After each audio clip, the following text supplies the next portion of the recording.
You're listening to the Bulldog Hour, getting you inside the Wilson football program with weekly game previews, recaps, highlights, and interviews. Now, here are your hosts, Joe Mays and Justin Raffauf.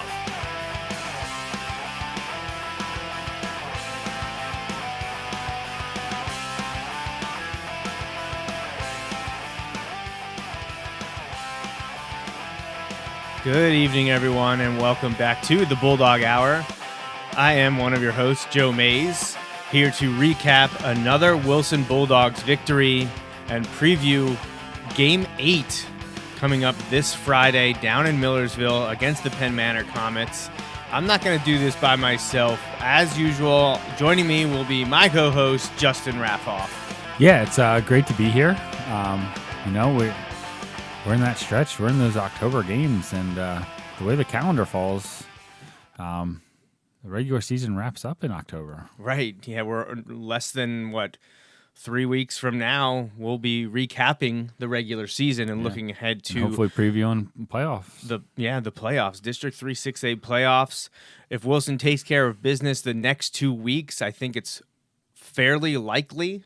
I have not updated my power ratings yet, but I think it's fairly likely the last game of the season doesn't matter in terms of a home playoff game. I think whether Wilson I just hit myself in the face with the microphone. Kind of like the Phillies have been doing over the last 2 days. If Wilson beats Penn Manor and McCaskey, I think there's a good chance that the outcome of the Wilson Township game doesn't mean anything in terms of hosting a home playoff game. I think Wilson would probably still finish in fourth. I don't know that for sure. I haven't updated the power ratings. I think there's a high likelihood, especially because I think at least one thing worked in our favor with Nazareth upsetting one of the Bethlehem schools, pulling out that victory, because I think I actually pegged that as a loss, which would change Wilson's power rating. So obviously we want to see the Bulldogs win out, beat Manheim Township, win Section 1 outright. It'd be fantastic to see that happen. But there's still a good chance that Wilson could possibly host a first-round playoff game, and they are, I would say, all but guaranteed to miss the play-in round. They're going to finish in the top 6. Even if they would lose to Manheim Township in Week 10, Wilson will still finish in the top 6 seeds and not have to play the play-in, the 7v10 or the 8v9 game. So we know that Wilson's got at least 4 more games probably this season, 3 in the regular season and 1 in the playoffs. We'll see what happens as these next few weeks come to a close. But Justin and I are obviously doing this while we are trying to watch the Phillies. So, we're going to be a little anxious and tense as we discuss our Bulldogs. But thankfully, the team hasn't made us anxious or tense in terms of results. The first half on Friday, though, Justin, I was feeling a little anxious and tense. Yeah, it was a little bit just kind of like, all right, Hempfield playing a little better than maybe our guys were anticipating. Our guys, maybe just not quite clicking on, and maybe not firing on all cylinders, but they got it together and they were able to, kind of get things rolling then. And it was what you would want to see. It just took a little bit to get going. Right. I mean, the final score was 38-14. Actually, I believe, and I was thinking it too. I thought Hempfield missed their second extra point, but no, they made them both. Okay. The 14th point was slow to get on the scoreboard. Okay. And it was announced as the 13, but it wasn't. Okay, all right. That's where the confusion was, because I did not see the signal from the referees either. So the only reason I know this is because I record through the refs giving the signal. Okay. So saw... And then I also usually wait and make sure that I'm recording after the updated +1. Okay. Or no, to get the scoreboard in time. Yeah. And it never went up. So I recorded it at 13, and then by the time the kickoff or so went, it was up to 14. It had been added. Okay. So I don't know that it was very delayed. It was just a little longer than the instant that it normally takes. So the official stats are correct. That's what I was using as a reference for the people that were questioning what was the final score Friday night. I said 38-14. That's what official stats say. I did not ever get to publish the final score myself. Things were a little hectic at the end of the game, as they usually are, and I had taken a picture of the scoreboard saying 38-14, but I never got to post it onto the social media sites. But the official stats have been up since yesterday morning, and that was the official final score, 38-14, Wilson over Hempfield. It was, what was it at halftime, Justin? Was it 10-0? 10-0. 10-0. Okay, Yeah. so yeah, Wilson was only up 10-0 at halftime. The offense was not clicking. They were shooting themselves in the foot. They had a few turnover on downs, a turnover on a fumble. Just in the red zone. Was sloppy. They came out with a huge play on the first play from scrimmage from Carell Akings, nearly scored on the first play after winning the toss and choosing to receive. They almost went up immediately, then kind of stalled out, had some troubles, and turned it over. Defense did their job. They kind of held them in check, and only to between the 30 and 30, kind of like in that, 40 to 50 yards they were giving up. They were bending but not breaking by and large until midway through into the fourth quarter, where they gave up 2 late touchdowns. And by the second one, at least, they were substituting some guys in as things had gotten out of hand a little bit. At one point it was it 31-0 at one point? Yeah, because so, it was 31-0 after 3. Yeah, so 31-0 at the end of the third quarter. The third quarter was the best Wilson looked all night, scoring 21 points there, and doing it on offense and on defense. And we kicked off to start the second half. Right. So, to score 21 points in a quarter where you kick off to start the quarter is a good quarter. Right, exactly. So, good game overall. I don't have the highlights the video highlights like we had last week, courtesy of Brandon, Flagship Network, and MikeDragosports.com. But we will talk about it in depth, and we'll go over the stats. But before we do so, we just want to recognize the sponsors of the Bulldog Hour. In addition to MikeDragosports.com and White Star Tours, I want to thank my dad, Bill, at May's Sandwich Shop, here with us from the start nearly 10 years ago. Also want to thank the Miller family and our 3 anonymous donors for supporting us in Season 10 of the Bulldog Hour. We appreciate everything that all of the sponsors have done for us this season as we race towards the finish line with the 2024 Wilson Bulldogs, and we'll have extensive coverage of those games for you, including next Sunday, October 13th. 1 week from now, we will recap Game 7 at Penn Manor and... recap Game 8 at Penn Manor and preview Game 9. Schedule's going bye-bye, Justin. We are rapidly approaching the end. Only 1 home game remains, 2 road games. October 18th is the last home game against McCaskey. That'll be senior night. Then we're going this week to the Sugar Bowl. That's right. And playing Penn Manor at Millersville on October 11th. And then the season finale, regular season game number 10, down in Neffsville at Manheim Township on October 25th. And that's all she wrote for the 10-game regular season. Obviously, there's a chance that Wilson can finish 9-1 and win the section title, which would be a fantastic season. Yeah. A season in which many... we're curious as to what the Bulldogs were going to give us, and so far, so good. Maybe a couple sloppy games here and there. Didn't look as dominant as they could be, especially the last few weeks. They always ended up eventually pulling away. We saw it against Cedar Crest 2 weeks ago, now Mifflin last week, and Hempfield just Friday night. They need to put together a nice, perfect game, and there's no better time to do that than in Week 10 against Manheim Township. They've got 2 more to kind of right the ship, see how things work against Penn Manor and McCaskey. Neither of the teams are very strong. Right. There should be 2 easy wins. There's no other way to say it. Their teams are not on the same level. It's all about focus and getting it through mentally, not just going through the motions, going out there and attacking the opponent across from you. And then when the coaches say that's enough, then you're done. Right. You have to come into the game focused and put it away quickly. Both those games should be in hand by halftime with the way those teams have played their games this year. But we know that's not always the case, and it can be incredibly frustrating from a coaching and fan perspective. Right. Exactly. And I feel like not nearly to the same degree, but that's kind of what we saw in the first half on Friday. Like I don't know that it would have been out of hand, but it shouldn't have been 10-0. Right. It should have been better than that.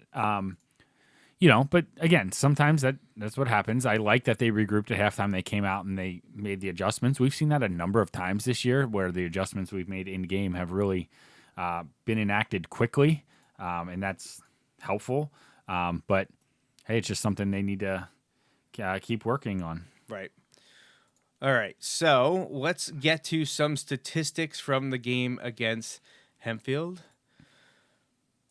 Like we said, it was a little bit of a slow start for the offense, although there were a couple big rushing plays early on by Corell Akings. I know within the first 6 minutes, it felt you were texting me that Corell's already almost over 100 yards rushing. He had the huge run on one of the first plays, and then he had another huge run towards our sideline. It wasn't. Yeah, it was kind of crazy. So Akings ended up with 7 rushes for 102 yards and a touchdown. He had the long of 48. Monty Greer made it count. He got 1 carry and went for an 88-yard touchdown. So his average or yard per carry is way up there after he's been doing this now almost every game. I wonder how many touchdown runs he has. Because his average touchdown run yard, if you only looking at the yardage on his touchdown runs, has got to be really high. Because he has a 95, or was it 96? 95, A 95 and an 88 already this year. Right, huge. So, a couple more rushers. Amir Bailey came in at the end, had a few carries, looked pretty good. Maddox ended up carrying for 6 times, just netting 2 yards. Wasn't as dangerous as he was a week ago against Mifflin. Passing, though, pretty efficient. 11 of 17, 136 yards for the senior quarterback. 2 touchdowns. Again, spreading the ball all over the field, which is great to see, getting everyone involved. You can't just focus on one player in the Wilson's passing offense because Maddox likes to just distribute it across the field. Receiving touchdowns were scored by Corell Akings. He had 3 catches for 21 yards, and Cam Zulinger, 2 catches for 21 yards. But he also connected with Jaden Carpenter twice for 28 yards, Eli Dean twice for 22 yards, Monty once for 25, and tight end Mike Glover once for 19. So, offensively, balance, pretty good. Spreading the ball around, just weren't clicking at times. They couldn't sustain drives in the first half. Right, and it wasn't necessarily, it was, we had some where it's it was kind of 2 steps forward, 1 step back kind of things. It wasn't always oh my gosh, the wheels are falling off. It just was a little off. So you'd like to see them be able to get clicking a little quicker because, again, on Friday night, it didn't matter. I don't know that it'll matter, in the next 2 games. It shouldn't. Right. It would have to really be the wheels falling off. But in 3 weeks, or in our 3rd game, 2.5 weeks almost, it'll matter. Right. It'll matter a lot. So in-play runs. In-play it's runs. A beautiful sight. In-play runs. A beautiful Even sight. if it's a sack fly. In-play runs is huge. It doesn't matter. We'll take it. We'll take the run. Give me the run. Sorry for spoiling this for anyone watching live because the game day app updates sooner than the live. Yes, thing. but then we do offset. Thing, right? We offset with our stream. 2 runs. Triple. All In right. play. Hey, birthday boy. Bryson Stott. Love that. The parentheses with the S. Emphasize the parentheses with the S. Thank you. All right. So, anyways, back to Wilson football. First downs against I Hempfield. feel the whole pace of the show has now just changed. Now we're sprinting. So Hempfield actually had more first downs than Wilson, 18-10. Well, I believe at some points in the game. No, I was going to say it felt like at a couple points they were kind of racking up some time of possession, but they really weren't because they also had a number of 3 and outs. So, I think that it did take some time, but So we'll. The defense I thought played really well, and especially early. Sure. And that was huge, because it gave the offense time. Exactly what I was going to say. Yep. And we've kind of seen it. And again, it's not the best thing to see, but it's one of the things we have seen where if you give the offense time, they will adjust. Now, we've also seen the opposite, right? We saw at Nazareth, we saw the offense gave the defense time to figure it out, right? And that's huge. That's a really that could be a very special thing when you have a team that can do it offensively and defensively, where they can kind of bail each other out. Not bail each other out, but help each other out. That's huge, and so, hey, we've said it before. We'll say it again. I'll probably say it again later in this show. But look, it's okay to not be peaking on October 4th. November 4th would be a good time to start peaking. That would be a great time to start really hitting our stride. Getting ready to play. Right. Where we start saying, man, this was the best we've played. Like each week, oof, that would be a heck of a time. Because then we say, I know we've talked about this on the show, but you and I talk about this a lot, not just with Wilson teams, but with lots of things. Then you're going to get to see what the potential of this team was, right? If this team starts to like hit their stride over the next month, you're really going to get to see because they'll maximize their potential, and that's all you can ask is like to maximize your potential. And we've seen Wilson over the years. We've seen Wilson teams shoot their shot and, surprise everyone, like in good ways. And we've seen it happen the other way too, right. Where it's like, wow, how did that happen to this team? So you got to put it all together. And like I tell our kids, like I tell my son, you can't just be at the game and then want to do better, right? It's these long weeks, and you start to hit that grind right now, right? Where it's getting darker earlier. So by the time, practice is over, it's starting to get dark out and all that stuff. Like, yeah, and now it's time to grind. If you want to be playing, like you want to have lots of practices where you need lights. That's basically what it comes down to. You want to have lots of practices where you need lights. So the team rushing, let's get back to the statistics here. Wilson only surrendered 58 yards rushing on 31 attempts. That's 1.9 yards per rush, which is going to win you a lot of games generally. Yeah. If you can hold your opponent under 2 yards per attempt, fantastic. Wilson, on the other hand, obviously aided by the 88-yard touchdown by Monty Greer, but they averaged 9 yards per rush. So passing favored Hempfield, but they had to throw it more often than not. They racked up 178 passing yards. Their quarterback Catch he played quarterback most of the time. I don't know if number 11 ever attempted a few passes or not. See, when you win Powerball or Mega Millions sometimes, and one of the things we add are next gen stats for the high school football level. I'd love to know how many of those came on screens because they got there were a lot. There were a lot. So Landon Charles did attempt 3 passes. He completed 2 of them for 43 yards. One of them going for 32. That probably was a middle screen. But Derek Catch was 14 of 32, so under 50% completion. He threw 3 interceptions versus 1 touchdown. Plus the Wilson defense sacked him. And 1 of those was returned for a touchdown, and 2 were returned deep into their territory. Flipped the field for sure. So in-play runs. In-play runs. Fantastic. So total offensive yards, Wilson almost went 100 up on Hempfield, 334 to 236. Penalties, kind of a thing that Wilson's having some issues with this year. They were once again penalized 8 times for 54 yards. How many penalties do you think Hempfield had? Just let me think. I'm just trying to think. 1 for 15 yards. Ooh, that was good. For 15 yards. So Wilson's got some work to do. Pre-snap, and motion, formation, procedure, they got called for another personal foul, but we still don't really know what happened there. I'm trying to think which one was that. Well, they called it on Maddox, but he's like, what? Oh, what yeah, happened? yeah. I never heard an explanation for it. So, right. And it was near the end of the game. Oh. No, okay. No, I know that. I think I know. Okay. We'll talk later. That's fine. Possession time, though, was dominated by Hempfield. They had it for 29:01 to 18:59, so more than a 10-minute difference, or just over a 10-minute difference. And Hempfield had the ball for all but 21 seconds of the third quarter. Is that right? No. That can't be.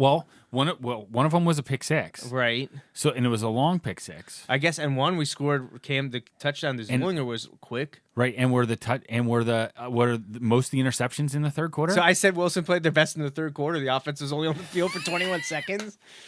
But no, think about it though. We had a pick six. That's no time of possession. Right. Because I asked that question the other day. Right. Like, how does that work? Which is, again, one of those things that when I ask you that question, you don't even bat an eye at it. We just think about the answer. If I say that to some people, I'd be like, hey, you know what I was thinking? And ask that question. They'd be like, who is thinking that? The other piece would be, I think we're a couple of those maybe like one play scores or, like things like that. What's I mean? So like, did we score on the first play after? Well, think about it. Christo returned it deep, and so did, was it Jaden Carpenter? Yeah. So they both returned them deep. So it's very possible that we scored in a play or two. Well, all right. So if I get my stats back up here.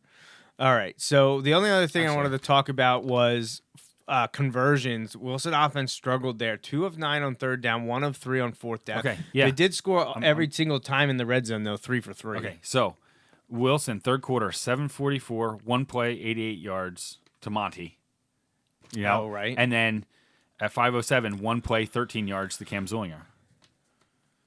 And then the interception return. Chase Herb had the 70-yard interception return. There you go. All right, so we had the ball 3 times, essentially. Like Wild. in our possession, and we scored on each of those plays. Okay, great. I will take it. Just like we'll take this going into the 9th inning with the Phillies up by 2 runs. Okay, so putting a final thoughts here on Hempfield. Defensively speaking, it was a 3-way tie for first place in terms of total tackles. Ethan Harding, Christo Hunsaker, and E.J. Brownback all had 6. Harding and Hunsaker had 2 tackles for loss each. Hunsaker had the interception return for 45 yards and a sack that lost 14 yards. Those were both in the second half. Monty Greer had 5 tackles from his safety spot. Brady Klein had 4, including 2 for a loss from his linebacker spot. Maddox Gruber, 3 tackles and 3 pass breakups. And then obviously we got to mention the interception and 1.5 tackles by Jaden Carpenter. An interception and 1.5 tackles from Chase Herb, and Herb went to the house 70 yards. And Jaden was so close to going to the house. And he was. Christo kind of was too. They all got very, very close. Chase Herb made it happen, though. Derek Reininger made his one appearance on the stat sheet defensively count. 1 tackle, which was for a loss, and was the sack. So, yeah, great game from the defense. Gave up a couple late touchdowns. Yeah, the one very late, too. Very late. They had started the sub in, but otherwise, like I said, they bent at times, gave up some yardage, some plays, gave up some third down conversions, but when they needed it, they came up with a big play. Right. So, Justin, looking at it overall, I feel like a full game for this individual made it kind of an easy selection this week for Player of the Week. He just felt like he was everywhere all at once, making plays. Didn't have a lot of action maybe on the stat sheet on offense, but in terms of what he did defensively on special teams and off the field, I was going to say, I feel like he was his presence was known even when he was in the locker room. Right, yeah.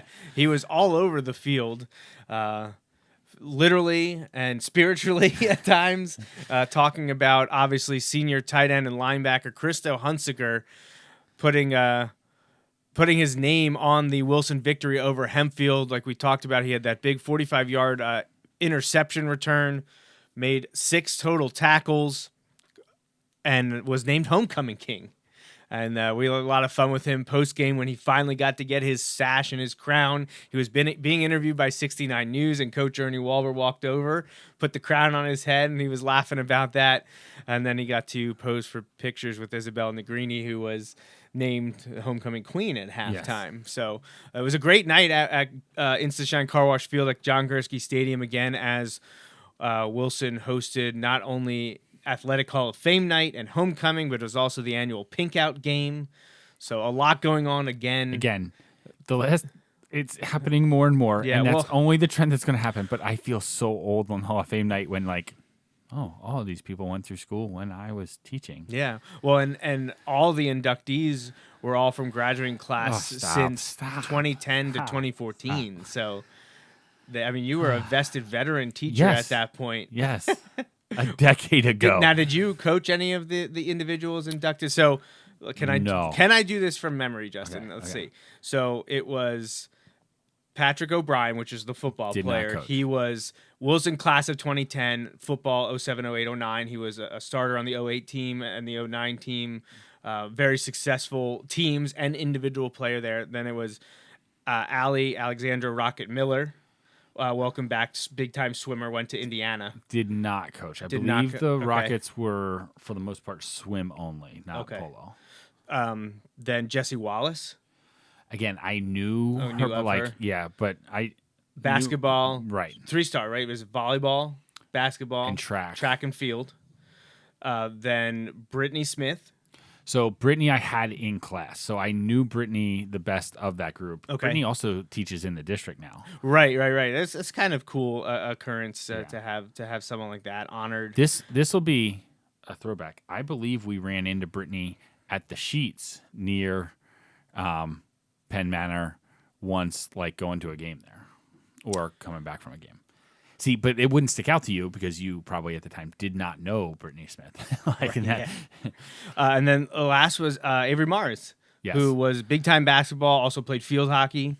Brittany Smith played field hockey in addition to softball. So those are the 5 honored at halftime. It was a great time. I didn't have Avery, but I got to keep score for the district championship game when they beat maybe Dover at at Hershey Park, which was an awesome. That was an awesome experience. And we were the lower seed, so it was really kind of low pressure because I essentially was the triple check. They have an official keeping the book. Nice. They have I remember you the home book. There. I remember you and being then that they person. That's the night I met Rod Frisco. A throwback Rod's to district. Great. Throwback to District 3 football. Yeah. Oh, Rod's great. Yes. All right. So, congratulations to the 5 Athletic Hall of Fame inductees. Obviously, football related. Patrick O'Brien. Great to see him get that honor. And then congratulations to Christo Hunsiger, our player of the game. Multiple people's players of the game had a great week. And congratulations to the homecoming court. It was a fantastic night. And for breast cancer awareness. So another successful night at Instashine Car Wash Field for a Wilson football another game. Great turnout. It was a great crowd there on Friday. I like to see them making the most of it. I know there's lots of events going on, but hey, that's the way it falls, especially when you only have 4 things. But I think it also says a lot when there are a lot of events that, people think of, let's do this at football games because that's, a big community thing. So, right. All right, Justin. Cool. So as we round out the first part of the show, anything else to say about the Wilson Hempfield game? No, I think we played well. I don't think it was anywhere near our best. I'd give us a B as a whole. Yeah. I'd give us a B. They made plays. I think that's the biggest thing. Yeah. They didn't have their full game going, but when they needed to step up, they did, whether it was a turnover defensively or a big play touchdown. Right. And they vanquished a team that they were better than. Exactly. They were having a tough time showing it. Right. But they eventually got 31-0, final 38-14. Can't really complain much about that. Hopefully we get, I don't want to say more of the same. More of the same in terms of big multi-touchdown wins, but I want to see them dominate from the first kick through halftime. On both sides of the ball would be nice. Too. Get the mercy rule ready to go as the second half begins and get those starters in for a series, if that. Maybe they can be completely done. Right. It was a few years ago, probably almost a decade ago now, where Wilson was up 35-0 on Penn Manor in the first quarter. Right. And just with the way things are going for the Comets, that should be doable by halftime. You should be able to get up big enough based on the returns from the Penn Manor game. And now as we enter our preview for Penn Manor, here's something that we're not used to saying. And it puts them behind the 8 ball even more, I think. Go ahead. Well, sorry. Penn Manor has to play a game, I'll say this week, but I'm not talking about our game on Friday, right. October 11th. I'm talking about on Tuesday, 2 days from now, Penn Manor plays a game because they had a bye on Friday. They couldn't find anyone to fill their schedule. So Penn Manor did not play on October 4th or 5th. They are now playing on Tuesday, October 8th, and that is against Garden Spot, who's a respectable team and having a very good season. Their quarterback may have been or still is hurt. I think that hurt their chances a little bit. Maybe he's back. I'm not sure. I don't know enough about Garden Spot to verify that, but Penn Manor is playing a game on Tuesday and then has to turn around and host Wilson on Friday. So it's a wild circumstances, just having issues with some schools finding games. Garden Spot needed a week 8 game because they just played Friday. If you remember, I think, is this the matchup that like Jeff had alerted us to back in our preview? He had said like he wasn't sure what was going to happen, but the teams, these two teams needed like they had buys. They didn't have full schedules yet. Right. And they did get it then. So it's a weird circumstance. So Penn Manor playing already Tuesday to fulfill their full schedule to make sure they got to play every game. And I get it. Like, you only get 10 games a year. You want to make sure you play all of them. So I can't fault anyone for getting it done. Honestly, kudos to PWA and District 3 for being okay with it. I'm not sure what the bylaws said. Did they need to get a waiver? I mean, we see rain delay games get played on like Monday and then teams turn around on Friday, but this is Tuesday. And that's probably to give Garden Spot enough time.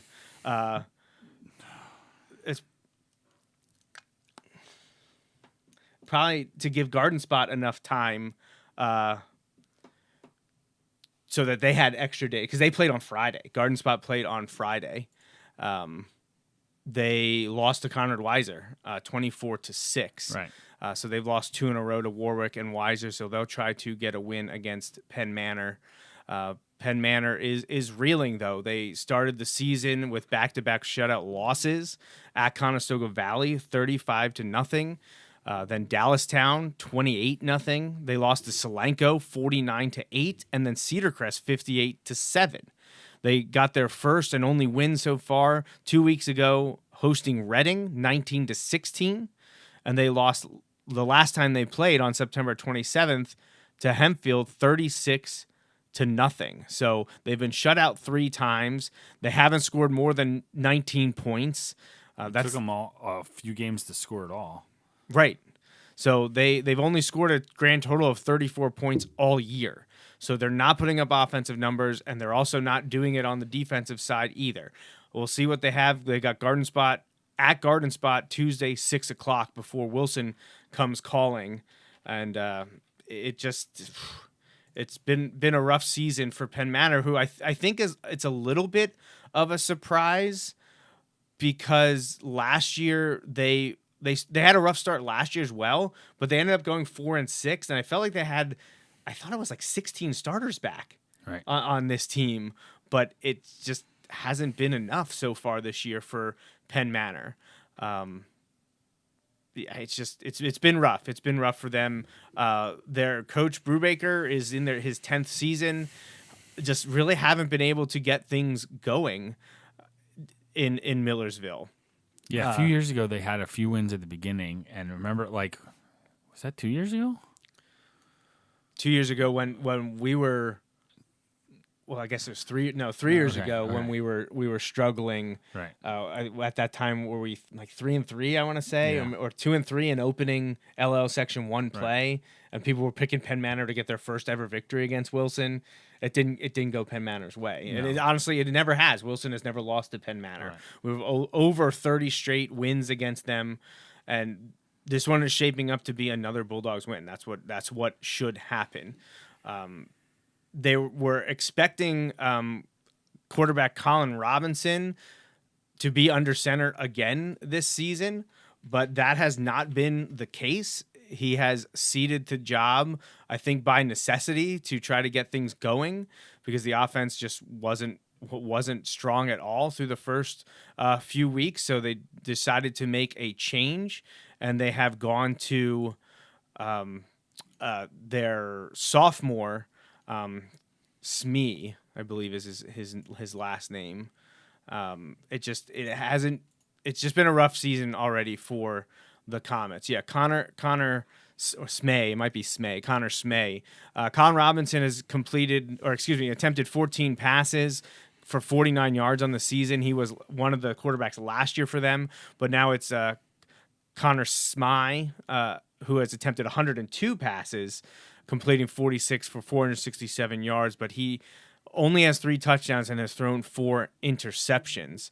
Rushing wise, it is the quarterback turned slash offensive player Colin Robinson leading the way with the most touches at 31. However, he's only gained 76 yards on those touchdowns and does not yet have a rushing score. Jack Warfel, another athlete on offense, has the most yardage at 96 on the ground in 11 attempts. He has not scored a touchdown yet. It's actually Angel Luna, 9 carries for 54 yards and a score. Randy Guthrie is another guy to know for the Comets. He has 28 rushes for 60 yards. So they tend to keep the ball on the ground. I thought at one time they wanted to be an option offense, but their quarterback, Connor Smee, I'm not sure. He has 20 attempts for minus 25 yards. Now, sacks count against the rushing total, but he also only has 20 attempts in what are we about to be in week 8. Now, they've only played 6 games so far with game 7 pending, but the offense just is not clicking for them. They do have 2 guys in double-digit receptions. Colin Robinson, again, 131 yards and a score. Nate Ruiz is the other guy, 12 catches for 105 yards. And Tristan Ronan has 8 catches for 110 yards. So 3 guys over 100 yards receiving. But again, that's 6 games in. And they can distribute the ball on offense, both to rushing attack and in the passing game, but more incompletions than receptions. Not a lot of touchdowns to come by. Again, it's just been rough for Penn Manor this season. So we'll see what happens when the Bulldogs go down to Millersville Friday night, October 11th. Beams-Durfer Stadium, home of the Ville. Yeah. Justin and I are obviously excited to make that. I mean, I don't like making the trip itself. It's not one of my favorite journeys. It's not super far. It's just a pain to get to because we are not close, but northeast of Lancaster City, and Millersville is essentially southwest of Lancaster City. So you have to get in order, like through or around Lancaster, in order to get there. Just take some time.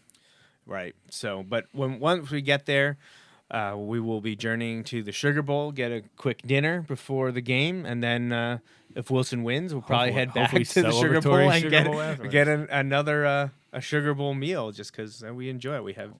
We have fun. We average 1 Sugar Bowl meal a year. Right, because we have 2, and then we don't go for a year. It's kind of crazy to me, Justin, that it's been 2 years since we were there. I feel like we were just there. I agree. All the time. I always feel, and then we actually went back to back. Well, Wilson went back to back years. You did not join us in 2021. Unfortunately, that came up right before, like a few days before the game. It was like, oh, you're not going to be at the Sugar Bowl. Hey, we're not going to ride in the car together to go to a game. No, around we're lots not of going to people. do that. Where I can't taste anything anyway. Right. So we were there in 2019, 2021, 2022, and now 2024. Obviously, many times before that as well. Do you remember? Did we start going to the Sugar Bowl? Was it 2016? I know we went in 2016. I don't know. I know why you know that too. I can't remember if we were making it a thing already back in 2014. We didn't. Well, you weren't. But you weren't a part of this sojourn until 2016. No, you introduced me to the Sugar Bowl through football games at Penn Manor. But you have been. Yeah, it has been part of your legend for a longer time. It was a memorable game in 2012. I don't remember if I ate there then or not. I know I didn't eat there some of those because I was coaching polo. So I went to those games and I was late getting there. Until you moved over to coach with me at Wilson West, the middle school team. You would try to get to as many games as possible, but because of your water polo responsibilities, and especially away games. Yeah, the away games were tough. So 2012 was a great game. That was when Penn Manor had their best teams probably ever in 2011, 2012, 2013. 2012 was a low-scoring affair. Wilson won 14-7, and they ended up winning. Is that the one Dominic Negrelli had a big I pick distinctly six. remember that. Yep, a big pick 6. So that was a great game.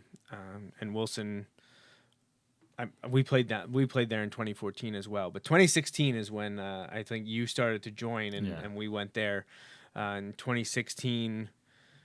And then I guess we didn't get to go again until 2019 because of the reorganization of the schedules, and sometimes you get flip-flopped here and there. And we didn't.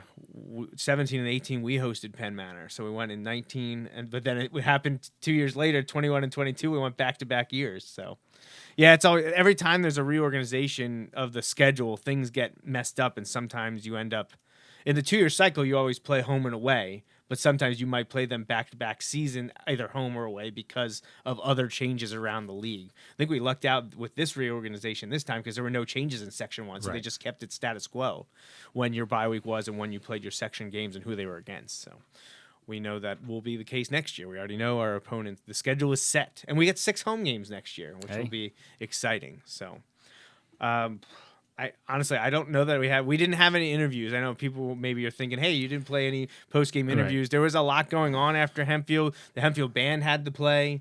There were still, they were trying to finalize the homecoming festivities because Christo being on the team, they didn't get to do pictures with the king and queen. There was just a lot happening. We didn't end up making anyone wait because we wanted to talk to Christo and Chase and a few other players, but it felt like it was time to be hands off and let people celebrate and have fun. But we'll make it a case to talk to probably at least one set of players and a coach or two this Friday night should Wilson get the victory against Penn Manor. Justin, do you have anything else to add for this edition of the Bulldog Hour? I do not. Yeah, I pretty straightforward. Yeah, I think that's it. I don't want to drag it out just to meet the hour mark, but we got in and got it. We did our job, Justin. That's right. We recapped the win over Hempfield. We previewed the win against. We preview a hopeful win against Penn Manor, and that's all she wrote. So congratulations once again to Christo Hunsiger for winning our Player of the Week award. Congratulations to the Wilson coaching staff and student athletes for getting the win. And I don't mean to bury the lead, but hey, the streak continues. I thought of that too. I generally last week getting win 5, especially happening against Mifflin, is great. You would think confirm the non-losing season streak would continue. Getting the 6 wins does guarantee that. I can't see there's any way that that Wilson would end up losing more games than they would win after you're getting the 6 win. I feel like that's mathematically impossible. So at 6-1, Wilson streaks continue, non-losing seasons up to 61, I believe. That's quite the number. And then the winning season streak should also continue now that we're at 6 wins and getting very close to 50 straight years of a 501 or better record. Nice. I believe actually this would be 49. So I think next year is the opportunity to make that 50 straight years, which would essentially be 6 wins, I think, across the board. At least 6 wins for 50 straight years. I don't think people understand how absurd that is. That's really crazy. Just look at Manheim Central right now. They are struggling mightily, and they're one of the most decorated programs in Pennsylvania, not just District 3, but across the state. Right. They're very similar to us. We almost parallel everything that they do in terms of seasons, like how long we've been around. It's very close. And they're struggling right now. They struggled a few years ago. It's tough to maintain that kind of winning tradition for that long. And to close in on 5 decades with winning at least 6 games every year is bananas. Yeah. And I don't think people understand that or appreciate it enough. I know there's many that people would like the media to comment on it more. It gets posted and thrown around every so often, but, I feel like it's kind of become expected and not as big of a deal as maybe it should be to a lot of people, because it's a huge deal, huge accomplishment for the football program and some of the coaches that have been there for a large chunk of those 50 years. So, all right. I think that's it for us here. Episode 12 of the Bulldog Hour's 10th season is over. Thanks for listening. We'll be back in 1 week to recap the game against Penn Manor and preview